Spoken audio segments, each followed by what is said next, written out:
तो क्लास स्वागत है आपका मेरे यूट्यूब चैनल PYQ सॉल्यूशंस पे।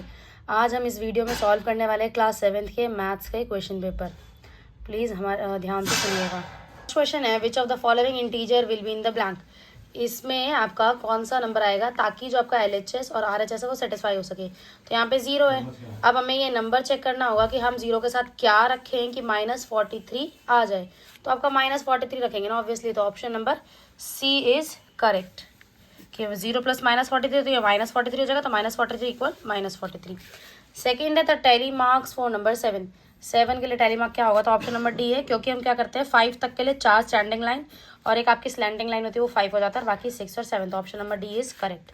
अगला है how many angles there are given in the shape. तो ये आपका देखो 1 2 3 4 5, तो option C 5 angles are there. अगला है find the area of a circle of radius 7। एक सर्कल का एरिया निकालना है जिसका रेडियस 7 है, तो सर्कल के एरिया के लिए होता है आपका फॉर्मूला πr² होता है। पाई की वैल्यू रखो आप लोग 22/7, r² मीन्स 2 टाइम्स r, तो r की वैल्यू 7 है, 7 × 7, 7 से 7 कट गया। आपको 22 को 7 से मल्टीप्लाई करना है, तो आपका आंसर आ जाएगा 154 centimetre square.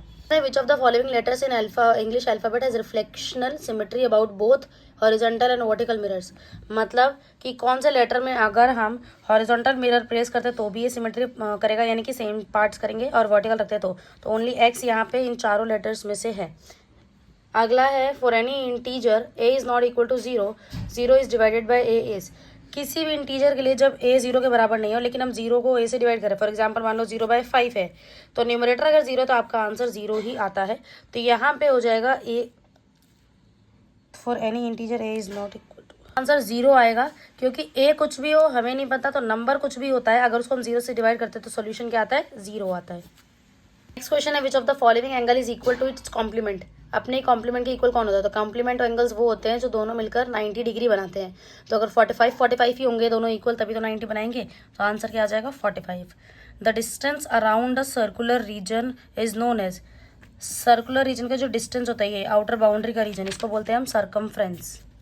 Which of the following is a statement true. कौन सा स्टेटमेंट ट्रू है, देखो पहला -7 और -5, तो माइनस में इंटीजर्स होते हैं उनका रूल होता है कि जो जितना ज़्यादा माइनस का डिजिट बड़ा वो नंबर छोटा होता है, तो ये गलत है। फिर इसमें -7 और -5 इनको प्लस करेंगे -12 आएगा, तो -12 भी 0 से बड़ा नहीं होगा, तो ये भी गलत। फिर -7 और -5, तो ये छोटा डिजिट है माइनस में, तो ये बड़ा होगा क्योंकि 0 के नियरेस्ट है, तो ऑप्शन नंबर आपका B is correct. How many and points does a line have. Line के कितने एंड पॉइंट होते हैं, तो लाइन के एंड पॉइंट्स नहीं होते हैं, लाइन होती है जो दोनों तरफ से एक्सटेंड करी जा सकती है, तो यहाँ पे आंसर 0 आएगा। नेक्स्ट क्वेश्चन है the area of a circle to the area of semi circle, इसका रेशियो निकालना है।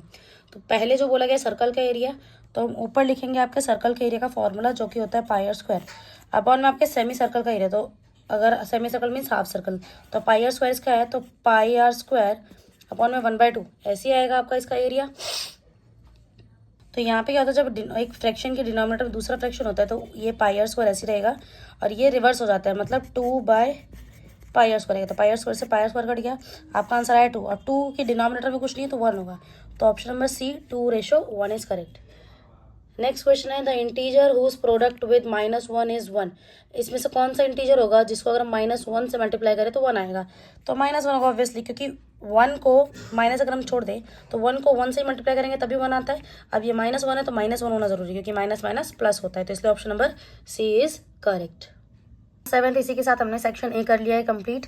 मिलेंगे अगली वीडियो में इस क्वेश्चन पेपर के साथ आगे, तो प्लीज़ बने रहिएगा हमारे साथ। Thanks for watching, please do like and subscribe and share.